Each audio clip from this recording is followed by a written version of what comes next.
मुख्यमंत्री भूपेश बघेल ने बतौर वित्त मंत्री आज अपना बजट पेश किया। अपने कार्यकाल का तीसरा बजट पेश किया यूँ कहें, और छत्तीसगढ़ का ये 21वां बजट था।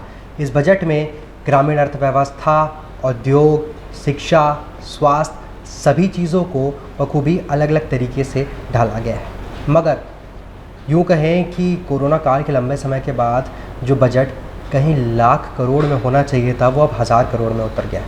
अब ऐसे में किस किस क्षेत्र को क्या क्या मिला, किस किस क्षेत्र को कौन कौन सी सौगातें मिली, कौन सी नई चीज़ आई, कहाँ हाथ खींच लिया गया और कहाँ किस चीज़ों को ज़्यादा अच्छे तरीके से बताया गया है, इन सब के लिए हमारे साथ आज चर्चा के लिए मौजूद हैं अभिषेक दुबे जी, साथ ही साथ आरपी सिंह जी। दोनों वरिष्ठ पत्रकार हैं, काफ़ी लंबे समय से पत्रकारिता की दुनिया में इन्होंने काम किया है, अपनी सेवाएँ दी हैं और कई सारे बजट को आप लोगों ने देखा है। कई सारे सरकारें आई, पिछली सरकार का भी बजट आपने देखा है, केंद्र में सरकारें आई गई, उनके बजट को भी देखा है। मगर अब छत्तीसगढ़ में जो भूपेश सरकार है, इसने इस बार अपना तीसरा बजट पेश किया। पिछले बार की अपेक्षा इस बार इस बजट में आपको कौन सी चीज़ ऐसे लगी जो ज़्यादा अच्छी थी या थोड़ी निराशाजनक थी? देखिए, मैं जहाँ तक समझ पा रहा हूँ, आज का जो बजट पेश हुआ है, मुझे किसी भी मायने में निराशाजनक तो महसूस नहीं हुआ। वजह कोरोना महामारी के संक्रमण काल में जब केंद्र ने, जिसके पास सारा कुछ, उन्होंने अपने आप को एक दायरे में, सीमित दायरे में रखा। वैसे में छत्तीसगढ़ एक बहुत छोटा सा राज्य है और आज जो बजट मुख्यमंत्री भूपेश बघेल ने यहाँ पे पेश किया है 97,000 करोड़ के लमसम का है। मुझे नहीं लगता कि छत्तीसगढ़ स्टेट के हिसाब से वो कहीं छोटा बजट है। रही बात क्या नई चीज़ें इस बजट में आई हैं, तो सबसे पहले तो मैं ये कहना चाहूँगा वो, और मुख्यमंत्री भूपेश बघेल को बहुत बहुत धन्यवाद देना चाहूँगा और आभार व्यक्त करता हूँ मैं उनके प्रति कि उन्होंने स्वास्थ्य और शिक्षा को लेकर बुनियादी स्तर पर जो प्रयास किया है, जो उन्होंने प्रावधान किया है, निश्चित तौर पे काबिल तारीफ है। छोटे बच्चों से लेकर सर्वहारा वर्ग के लोगों के लिए उन्होंने ये कह दिया कि प्रदेश में 119 इंग्लिश मीडियम स्कूल खोले जाएंगे। यह निजी स्कूलों पे मार तो है ही, लेकिन जो गरीब परिवार के लोग हैं उनके बच्चों के लिए बड़ी राहत। एक तरीके से एक अच्छी पहल है कि बहुत बड़ी पहल है ये। निजी स्कूल की फ़ीस की मार जो लोग झेल रहे थे, उन्हें अब एक नया आराम मिलेगा। सर, आप इस बजट को किस तरीके से देखते हैं? देखिए, बजट बहुत बढ़िया है। इसके लिए प्रदेश के मुखिया भूपेश बघेल को बहुत साधुवाद देना चाहूँगा।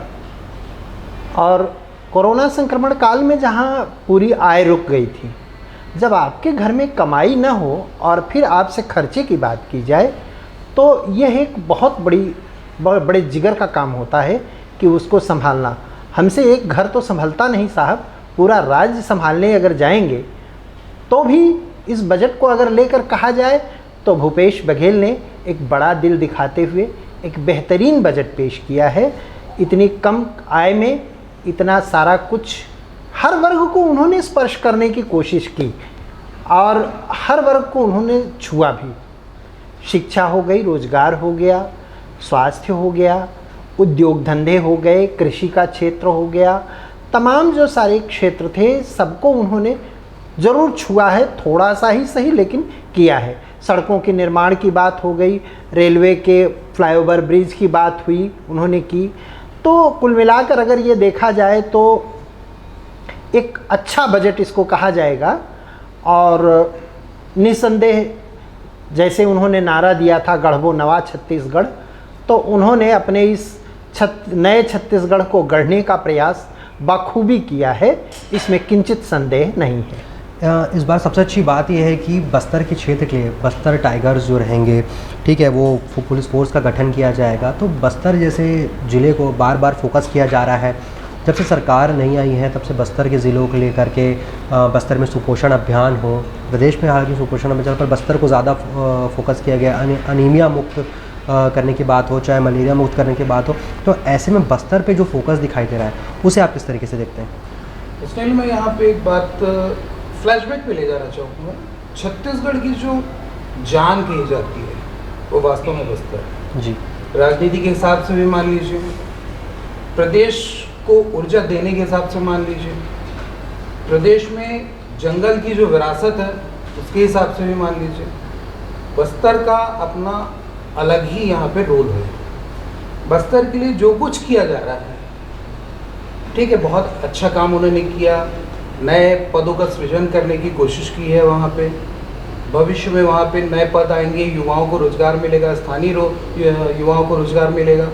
लेकिन अभी भी मेरा यही मानना है कि बस्तर के लिए किया जाने वाला प्रयास उतना पर्याप्त नहीं है जितनी की आवश्यकता है। जी। एक बात और थी, सी मार्ट स्टोर की बात कही गई है, जिसमें कला, शिल्प, वनोपज, कृषि और इन सब चीज़ों को रखा जाएगा। तो एक तरीके से एक स्थान होगा जहाँ पे कला, संस्कृति और बाकी चीज़ों को पेश किया जाएगा। तो इस तरीके के जो स्थान लगातार कई सारे ऐसे स्टोर्स भी हैं, कई सारे दुकान भी हैं, कई सारे एजेंसीज़ भी चल रही हैं जो इन तरह की चीज़ों को आगे लाती हैं। मगर जब अब सरकार खुद सामने आ रही है तो इन चीज़ों का कितना प्रभाव दिखेगा? असल में यहाँ पे अपने जो दैनिक दिनचर्या का क्रम है उसके मुताबिक मैं आपको इस चीज़ को थोड़ा सा डेवलप करके बताना चाहूँगा। आज हम किसी भी चीज़ को सामान, अगर आज हमें अपने घर का किराना सामान या कुछ ज़रूरत की चीज़ें खरीदनी हो तो हम अलग अलग स्टोर में जाने के बजाय क्या करते हैं, मॉल में चले जाते हैं। ठीक है, थोड़ा महंगा पड़ता है कि मॉल में कुछ चीज़ें महंगी होती हैं, लेकिन सडन आपको वो सारी चीज़ें जो आपकी ज़रूरत की है एक स्टोर पे, एक मंच पे, एक प्लेटफॉर्म पे मिल जाती है। वही काम हमारी गवर्नमेंट कर रही है। भूपेश सरकार ने भी इसी दिशा में कदम बढ़ाया है। उनको मॉल कल्चर समझ में आ गया है। उन्होंने ये समझ लिया है कि आज अगर मुझे अपने छत्तीसगढ़ के प्रोडक्ट को दूर देशों तक भेजना है तो उसके लिए मुझे एक मंच चाहिए जहाँ पे सारे लोग एक बार में एक ही नज़र में उन सारी चीज़ों को देख पाए। तो इससे आकर्षण बढ़ेगा, उद्यमिता बढ़ेगी और लोगों को विश्वास भी बढ़ेगा और लोग खरीदने के लिए आतुर भी रहेंगे। अलग अलग स्टोर पे जाके अब लोगों के पास उतना वक्त नहीं है कि वो पर्टिकुलर किसी चीज़ के लिए दौड़ते रहें। तो मेरे हिसाब से भूपेश बघेल का यह कदम बहुत ही सराहनीय है। एक बात और आती है कि जहाँ देश में इतने लंबे समय से 80 दिनों का वक्त बीत चुका है, किसान आंदोलन चल रहा है। अब ऐसे में केंद्र सरकार का भी बजट आया, उसके बाद बजट के बाद अब प्रदेश का बजट आया। छत्तीसगढ़ में किसानों को, वैसे तो किसानों की सरकार मानी जाती है, किसानों के हित में भूपेश सरकार ने हर फैसला किया है। मगर इस बार जो किसानों के लिए चीज़ें आई हैं सिंह साहब, वो अलग अलग तरह की फसल बीमा योजना में 606 करोड़ का प्रावधान किया गया है जी। और बाकी और चीज़ों के लिए भी किया गया है। अगर मछली पालन की बात करें तो 171 करोड़ की प्रावधान किया गया। तो इन सब चीज़ों को आप कैसे देखते हैं कृषि के क्षेत्र में? देखिए स्नेहिल जी, आपका बहुत अच्छा सवाल है। कृषि, छत्तीसगढ़ को धान का कटोरा कहा जाता है। कृषि को लेकर के यहाँ तमाम तरह के नवाचार हमेशा समय समय पर होते रहे हैं और कृषि को ही आधारित करके यहाँ भूपेश बघेल आगे बढ़ रहे हैं। उनका नरवा, गरवा, घुरवा, बाड़ी, ये छत्तीसगढ़ के 3 चिन्हारी, तो इसको लेकर के उन्होंने अच्छा काम भी किया। मुझे नहीं याद आता कि हिंदुस्तान में कोई ऐसा भी राज्य है जहाँ गोबर खरीदा जाता हो। लेकिन अब इसका प्रभाव ये हुआ है कि गांव में लोग जो अपने जानवरों को कसाईयों को बेच दिया करते थे, अब उन पर विराम लगता जा रहा है। छत्तीसगढ़ से जानवरों की तस्करी बड़े तादाद में हुआ करती थी, वो बच रही है। छत्तीसगढ़ की कोशली नस्ल पर काम हो रहा है। आज उस कोशली नस्ल को हम बचा पाए हैं, आज उसको संरक्षण मिल रहा है। कोशली नस्ल की गायें आप भी जानते होंगे, किसान के बेटे हैं, कि बिल्कुल छोटी किस्म की होती, उसे चारा कम लगता है और दूध भी अच्छा देती है, और उसके दूध की जो गुणवत्ता होती है उसके तो कहने ही क्या है। तो ऐसी चीज़ें हैं। और ये जो जैविक खेती की तरफ इन्होंने छत्तीसगढ़ को बढ़ाया है, एक दिन, 1 घंटे और 1 मिनट में कुछ नहीं होता है। कृषि को लेकर अगर आप कुछ करने जा रहे हैं तो आज दुनिया में एक बहुत बड़ा बाज़ार खड़ा है आपके सामने। आप वहाँ अपने प्रोडक्ट को बेचें और निस्संदेह उसमें फ़ायदा आपको मिलेगा। कृषि का ये हाल है कि छत्तीसगढ़ में जवा फूल चावल में होता है। यहाँ तमाम चावल की किस्में हैं जिनकी आज बहुतायत से मांग रहती है दुनिया में। आपको बताएं, यहाँ का कोदो का चावल है, उसको लेकर के दुनिया में इतनी मांग है, उसको शुगर के रोगी खाते हैं। अब यहाँ आपको 50-60 रुपए में आसानी से मिल जाएगा, लेकिन उसी चावल को अगर प्रसंस्कारित करके हम अमेरिका में भेजते हैं तो वो जा करके वहाँ तकरीबन $100 में मिलेगा। अब हमारी तो हिम्मत नहीं है कि हम खा सकें उतना महंगा चावल, लेकिन वहाँ के लोग खाते हैं क्योंकि उनको बचना है, उनको दवाई नहीं खानी है।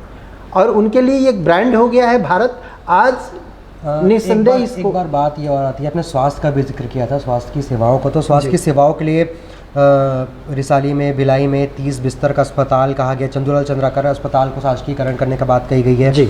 मुख्यमंत्री हाट बाजार क्लिनिक योजना जो है, जो सबसे ज़्यादा चर्चा में है रही है, उसमें 13 करोड़ का प्रावधान किया गया है। तो हाट बाजार जो क्लिनिक थी, इससे जो प्रावधान मिला है इसको, तो क्या इससे बाहर अलग अलग जगहों पे फ़ायदा, बहुत फ़ायदा होगा जी। बिल्कुल बिल्कुल, आपने बहुत सही बात कही है। इसका फ़ायदा आपको मिलेगा। कारण है कि जो बस्तर के लोग हैं, जो उधर जंगलांचलों में रहते हैं लोग, वो थोड़ा शर्मीले किस्म के लोग होते हैं, वो अस्पतालों में जाना नहीं चाहते हैं। तो उसके लिए क्या है कि इनका हाट बाज़ार क्लिनिक वाला जो कॉन्सेप्ट है वो बहुत बेहतरीन है। जिस किसी ने भी इस कॉन्सेप्ट को किया, मैं उसे हृदय से साधुवाद दूंगा कि उसने ऐसा सोचा। वहाँ के लोग अस्पतालों में नहीं जाना चाहते, वहाँ के लंबे चौड़े डॉक्टरों का ड्रेस देख के ही उनको पसीना छूटने लगता है। गरीब लोग हैं, वो लाचार लोग हैं, ज़रूरतमंद लोग हैं, उनको ज़रूरत है। और अब ऐसा तो नहीं कि उनको हम छोड़ के चले जाएं, समाज की आखिरी सीढ़ी पर खड़े हैं। लोकतंत्र का ये भी तो नियम है कि हर किसी को समान अधिकार दी जाएगी। हम समानता की बात करते हैं, तो जब समानता की बात करते हैं तो चिकित्सा में समानता क्यों नहीं, शिक्षा में समानता क्यों नहीं, बाकी और क्षेत्रों में समानता क्यों नहीं? तो इसके लिए जो ये बात की गई, ये बहुत अच्छा प्रभाव इसका दिखेगा। और मैं तो ये कहता हूँ कि छत्तीसगढ़ में पहले जो डूब चुकी आयुर्वेदिक शिक्षा पद्धति है, उसको अगर ये पुनर्जीवित करेंगे तो इनका स्वास्थ्य पर लगने वाला एक जो बहुत बड़ा खर्चा, जो बहुत बड़ा पैसा जा कर के दवाओं के बाज़ार में फंस रहा है, वो बच जाएगा। और इसके अलावा मैं आपको बताऊं कि छत्तीसगढ़ में वनौषधियों का इतना बड़ा भंडार भरा है कि छत्तीसगढ़ अगर अकेले चाहे तो आधी दुनिया को दवाएं उपलब्ध करा सकता है, और वो भी अच्छी गुणवत्ता वाली। सर, एक और बात ये आती है कि कोरोना काल में हमने देखा कि लंबे समय से एक जो वक्त बीता, जब लॉकडाउन का सिलसिला चालू हुआ, तब जो मजदूर थे उन्हें काफ़ी ज़्यादा त्रासदी झेलनी पड़ी, बहुत हाहाकार मचा। ऐसे में भूमिहीन श्रमिकों का ध्यान रखने के लिए भूपेश सरकार ने नवीन न्याय योजना प्रारंभ की है। इस चीज़ को आप कैसे देखते हैं? इसमें सुनील, मैं 2 चीज़ों का जिक्र करूँगा। सबसे पहले ये कि कोरोना ने पूरे देश को बहुत कुछ सिखाया है। हमको बचत करना सिखा दिया, हमको भावी योजनाओं को पहले से संरक्षित करना सिखा दिया। यही काम हमारी भूपेश सरकार भी कर रही है। भूपेश सरकार ने इस कोरोना काल से बड़ी अच्छी सीख ली, इसीलिए उन्होंने, देखिए हमारा जो प्रदेश है, यहाँ से बहुतायत में लोग पलायन नौकरी पेशा के लिए करते हैं। लोग रोजगार कमाने के लिए, रोजी रोटी कमाने के लिए अड़ोस पड़ोस के या फिर दूर दराज के प्रदेश में चले जाते हैं। इस कोरोना काल में जो फंसे लोग, उनको वापस लाने में जिस तरीके से जो कठिनाइयों का सामना हमको करना पड़ा, उन सारी चीज़ों ने सरकार को भी एक सीख दी और लोगों को भी ये सीख दी है। तो उसका नतीजा ये निकला है कि अब यहाँ पे जो स्थानीय लोग हैं, उनको किस तरीके से उनके परिवार में रहते हुए उनको सृजित करने के लिए जो ये नवीन योजना लाई गई है, वो इसके साथ साथ सबसे अच्छी बात यह है, पत्रकारों के लिए भी एक योजना आई है कि अगर पत्रकार को किसी दुर्घटनावश कुछ होता है तो उनके परिवार को 5 लाख रुपए की राशि दी जाएगी। तो पिछली सरकारों ने, या कहें केंद्र सरकार की बात करें, या छत्तीसगढ़ में पिछले 15 साल से 3 बार का जो टर्म था वो भाजपा की सरकार ने लिया, पर लंबे समय से पत्रकारों की ये मांग भी रही है कि उनके लिए कुछ हो या उनकी सुरक्षा के लिए कुछ हो। बस्तर में जैसे बीते दिनों में नक्सली जो एक धमकी भी मिली थी, उसके बाद इस तरीके की चीज़ का आना, आप कैसे देखते हैं इसको? ये तो ये कही जाए कि पत्रकारों के लिए और पत्रकार के परिवार के लिए बहुत बड़ी राहत का विषय होगा, क्योंकि पत्रकार संघर्षरत रहता है, तब वो अपने भविष्य को लेकर उतना चिंतित नहीं रहता है, लेकिन जब वो इस दुनिया में नहीं रहता है तो उसके पीछे उसका परिवार बहुत तकलीफ झेलता है। तो ये भूपेश सरकार को मैं अपनी तरफ से और अपने पूरे पत्रकार बंधुओं की तरफ से बहुत बहुत धन्यवाद देना चाहूँगा। एक बात सिंह साहब एक और आती है कि होमगार्ड, हम जब शब्द सुनते हैं तो उसमें हम एक तरीके से देखते हैं कि महिलाएं नहीं मिलती, तो महिला होमगार्ड में 2200 भर्तियाँ। जी हाँ, तो ये एक अच्छी पहल है कि महिलाओं के लिए, छत्तीसगढ़ की बेटियों के लिए एक तरीके से रोज़गार का जो ज़रिया बनाया जा रहा है जी। चाहे वो छात्रावास खोलने की बात हो, 3 नए छात्रावास खोलने की बात हो, महाविद्यालयों में भर्ती हो, या कॉलेजों में किसी तरह की चीज़ें हो, भर्ती हो, तो महिलाओं पर भी विशेष ध्यान दिया जा रहा है। जी, नहीं, बिल्कुल दिया जाएगा। दरअसल इसके पहले मुझे याद आता है, अभी मुश्किल से 1-1.5 महीने हुए हैं, भूपेश बघेल जी बस्तर के दौरे पर गए थे और वहाँ उन्होंने वहाँ की जो एक महिला कमांडोज़ की टीम थी उससे उन्होंने मुलाकात की थी। वहाँ उन्होंने देखा, समझा और परखा। इसके बाद उन्होंने ये 2200 होमगार्ड की भर्ती का रास्ता खोला है। यह निस्संदेह बेटियों के लिए एक बहुत बड़ी सौगात है। मैं छत्तीसगढ़ की बेटियों को फिर एक बार बधाई दूंगा और यह भी आपके माध्यम से अपील करूंगा कि झिझक छोड़कर बाकायदा वे इसमें भर्ती में हिस्सा बने। और इसके साथ ही साथ अभी हाल ही में आपको बता दूं, वायुसेना ने भी भर्ती के लिए वो निकाला है, तो उसमें भी लोग हाथ आजमा सकते हैं। तो ये सारी चीज़ें हैं। बेटी पढ़ाओ बेटी बचाओ कह देना बड़ा आसान है, लेकिन उस पर काम करके दिखाना, हमारे समाज का नज़रिया बड़ा दोहरा तरह का होता जा रहा है। और इस बड़े कष्ट के साथ आपके माध्यम से ये कहना पड़ रहा है कि इसका शिकार छत्तीसगढ़ ही नहीं पूरा देश है। और ऐसे में अगर कुछ बेटियों के लिए किया जाता है तो निस्संदेह वह सराहनीय कदम है और उसकी सार्वजनिक तौर पर प्रशंसा होनी चाहिए। अगर आपसे मैं सवाल पूछूं कि इस पूरे बजट में ऐसे कौन सा बिंदु जो आपको सबसे ज़्यादा पसंद आया या कौन सी ऐसी बात जो सबसे ज़्यादा अच्छी लगी, तो वो कौन सी होगी? देखिए स्नेहिल जी, सबसे बड़ी बात है कि मुझे एक गांधी जी की एक बात याद आती है कि बात हम विकास की करें लेकिन उसका केंद्र बिंदु इंसान होना चाहिए। तो इंसान को लेकर के अगर कोई बात कही जाती है तो निस्संदेह वह बिल्कुल अच्छी मानी जाएगी। और इस बजट में तमाम सारी बातें भूपेश बघेल ने अपने 70 मिनट के भाषण में इंसानियत को लेकर ही तमाम सारी बातें की हैं। और सारे उनके जो स्टेप्स हैं, सारी चीज़ें हैं, सारी घोषणाएं हैं, वो मानवता के लिए हैं, आम इंसान के लिए हैं, छत्तीसगढ़ के आम नागरिक के लिए हैं। तो इसके लिए मुझे सारी ही उनकी घोषणाएं अच्छी लगी, बशर्ते बस ये है कि उसे धरातल पर उतारा जाए।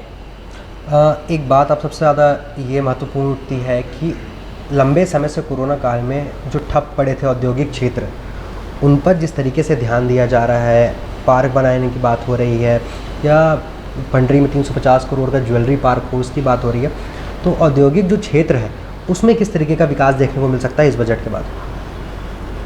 सिर्फ औद्योगिक विकास की बात नहीं हुई है यहाँ पे ज़मीनी स्तर पर भौगोलिक विकास की भी बात हुई है।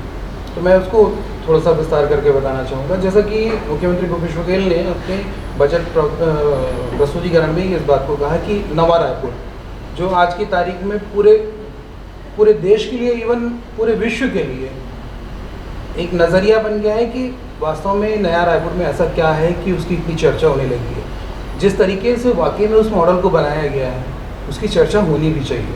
अब ज़रूरत इस बात की है कि उसको बसाया कैसे जाए। ऐसे खाली पड़ा रहा तो वो तो जर्जर हो जाएगा, खंडित भूमि हो जाएगी। तो उस पर मुख्यमंत्री भूपेश बघेल ने आज अपने बजट में इस बात को बहुत स्पष्ट तरीके से कहा कि वो कंक्रीटीकरण को हटा के वहाँ पे इंसान के बसने की व्यवस्था करने वाले हैं। तो ठीक उसी तरीके से उसी में उस बात को उन्होंने शामिल किया है कि स्कूल भी चाहिए, विकास के लिए स्कूल भी चाहिए, स्वास्थ्य सेवाओं के लिए अस्पताल भी चाहिए, तो बाजार हाट भी चाहिए। हमारे नया रायपुर में ये चीज़ देखने को आ रही है कि वहाँ पे जगह बहुत है और उस जगह का सदुपयोग नहीं हो पा रहा है। तो ऐसे में इंडस्ट्रीज़ को, इस टाइप की इंडस्ट्रीज़ को जहाँ पे प्रदूषण ना हो, तो उनको उस तरीके से वहाँ पे उनको डेवलप करके उससे राजस्व की प्राप्ति की जा सकती है। तो ये विकास का द्योतक बनेगा। अगर यही सवाल मैं जो इनसे सर से मैंने कहा वही कहूँ कि पूरे बजट में एक ऐसा कोई पॉइंट जो आपको सबसे अच्छा पसंद आया? मुझे सबसे ज़्यादा पसंद मुख्यमंत्री भूपेश बघेल के पूरे बजट में ये आया कि उन्होंने बुनियाद पे ध्यान दिया है। बुनियाद हमारे बच्चे हैं और उन्होंने उनके लिए जो विशेष प्रावधान किया है कि उनकी शिक्षा को बुनियादी स्तर से ही वो स्ट्रॉन्ग करना चाहते हैं। तो ये बात मुझे क्लिक कर गई है और मैं उसके लिए मुख्यमंत्री भूपेश बघेल को एक बार फिर से धन्यवाद देना चाहूँगा। तो इस पूरे बजट में आज जो मुख्यमंत्री भूपेश बघेल ने बतौर वित्त मंत्री जो बजट पेश किया, इसमें किस किस तरह की चीज़ें थीं, क्या क्या चीज़ें नहीं आई, कौन कौन सी ऐसी चीज़ें हैं जिनसे छत्तीसगढ़ का विकास तेज़ी से होगा। लगातार औद्योगिक क्षेत्र हो गए, महिलाओं की बात हो गई, पढ़ाई की बात हो गई, साथ ही साथ स्वास्थ्य के क्षेत्र में काफ़ी ध्यान दिया गया है। अब ऐसे में जो बजट है वो एक तरीके से आगे बढ़ता दिखाई दे रहा है। प्रदेश के विकास में जो बाधाएं आ रही थी कोरोना काल के समय से, वो सारी हटाते हुए एक नया रोड मैप बनाया गया है। इस रोड मैप पे शायद तक विकास काफ़ी तेज़ी से होता दिखाई देगा। अब ऐसे में देखना ये होगा कि पिछले साल की अपेक्षा इस साल का ये बजट हालांकि कम है, लेकिन तेज़ी से जो विकास हो रहा है उस पर किस तरीके से और प्रदेश की सरकार ध्यान देती है। मैं सिर्फ शिक्षा की बात ना करें तो बाकी चीज़ों की बात करें तो तुलनात्मक सारी चीज़ों को अगर देखा जाए, सारी चीज़ों को एक जगह रख के देखा जाए तो ये बजट जो है निचले स्तर का एक बजट है, जिसमें नीचे से लेकर के सीधे ऊपर की ओर प्रभाव दिखता है। जिस तरीके से आपने भी कहा कि निचले तबके जो लोग हैं उन पर ज़्यादा ध्यान दिया जा रहा है, क्योंकि नीचे का विकास ही ऊपर की ओर बढ़ता हुआ दिखाई देता है। अब ऐसे में हमारे साथ दोनों वरिष्ठ पत्रकार मौजूद थे जिन्होंने अपना अपना विचार रखा कि किस तरीके से इस बजट के बारे में वो क्या सोचते हैं। आप दोनों का बहुत बहुत धन्यवाद हमारे साथ जुड़ने के लिए। लगातार और बाकी चीज़ों को लेकर के, प्रदेश में हलचल को लेकर के आपके साथ हमेशा बने रहेंगे TCP 24 पर।